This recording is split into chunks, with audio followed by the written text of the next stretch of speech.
অবশেষে শেষ হলো অপেক্ষার পালা। দীর্ঘদিন পর জাতীয় দলে ফিরতে যাচ্ছেন বিশ্বের অন্যতম সেরা অলরাউন্ডার সাকিব আল হাসান। তাকে জাতীয় দলে ফিরিয়ে সংবাদ সম্মেলনে এসে একই বললেন বাংলাদেশের বর্তমান প্রধানমন্ত্রী তারেক রহমান। জানুন বিস্তারিত।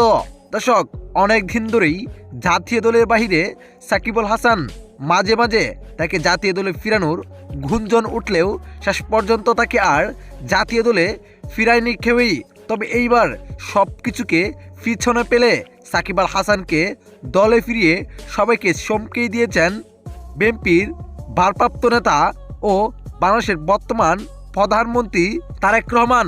যেখানে তিনি বলেন সাকিব আল হাসান বাংলাদেশের নক্ষত্র, বাংলাদেশকে পরিচয় করিয়ে দিয়েছেন এই সাকিব আল হাসান। তাকে ছাড়া আমরা কিভাবে ক্রিকেটে আগাবো?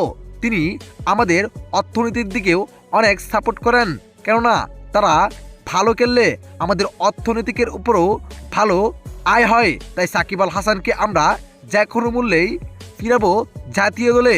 সব কিছু ঠিকঠাক থাকলে আগামী ম্যাচগুলোতে সাকিব আল হাসান জাতীয় দলের হয়ে খেলবে। তো দর্শক, আপনারা কারা কারা জাতীয় দলে দেখতে চান সাকিব আল হাসানকে জানিয়ে দিবেন আপনার মতামত এই ভিডিওর কমেন্ট বক্সে। ধন্যবাদ।